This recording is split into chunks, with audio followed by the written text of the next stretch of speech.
And now we turn to extra depth. The high school football season may have finished a couple months ago, but here in the Borderland, it's a season that will stay with many for a long time, and not because of the achievements on the field, but rather because of the young man that lost his life. In a two-part series, ABC7 sport reporter Rachel Phillips looks into what is being done to try and prevent the tragedy of what happened to Abe Romero from happening again. This is extra depth, context, and perspective you'll see only on ABC7. It was on this field that Abe Romero practiced on practically every day since his freshman year. His coach telling me he never missed a chance to get better at his craft. He was just that guy. He wanted to be here, and we loved having him here. And it's weird if he was ever gone. That weird is a feeling Coach Steve Castile and everyone involved in the Oregon Mountain Knights program has had to come to terms with over the course of this past season. On August 26th, underneath the bright Friday night lights in Deming, darkness quickly filled the stadium as 17-year-old Abe Romero collapsed on the field and experienced seizure-like activity, according to his autopsy by the New Mexico Office of the Medical Investigator. Just over 3 weeks later, Romero succumbed to his injuries in an El Paso hospital. We just don't know what happened to Abe. I think it was him. Best guess is it was on a tackle, getting swung around and his head hitting the ground. The report found Abe's death was the result of blunt head trauma, but couldn't clarify if the collision was with another player or with the ground. The brain is really bathed in a cerebral spinal fluid, and so when the brain really hits another player, hits the ground, the brain sort of moves around within that fluid, and it hits one side of the skull and then the other. It's called coup and contra coup, and that can cause damage to the brain, just functional damage like in a concussion, or it can cause bleeding in the brain, which is obviously more serious.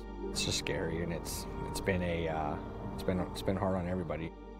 Abe's death was ultimately ruled an accident, but just like any tragedy, it has prompted reflection. Our thoughts and prayers obviously go out to his family and to the Las Cruces community. That was a terrible tragedy. But you know, you do have to kind of sit back and say, hey, what are we doing? You know, how can we help prevent these kids? Because these young boys become our kids. And that's the last thing you ever want to see is someone get injured or, you know, God forbid someone gets, you know, killed because of it.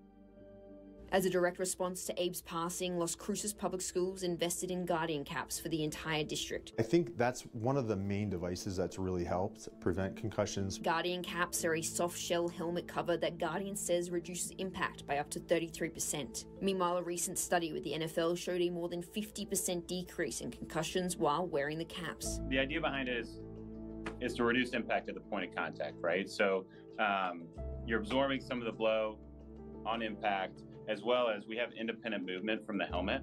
So you're deflecting, moving some of that impact away from the head while absorbing some of the blow. I don't care if it's 1% or 50%.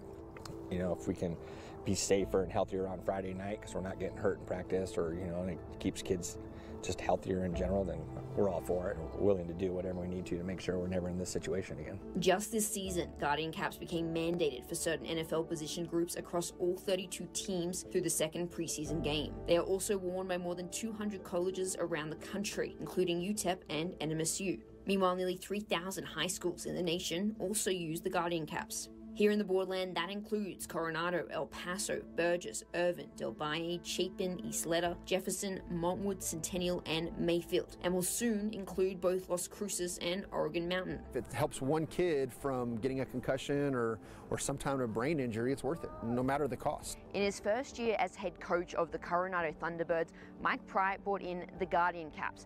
In that year, the program saw just 3 concussions. Compare that to an average of 6.4 over the past 5 years. I think it does keep our kids safer. It's important to note Guardian caps at this stage are not worn in game situations, which is of course the setting Abe was in when he had that fatal collision.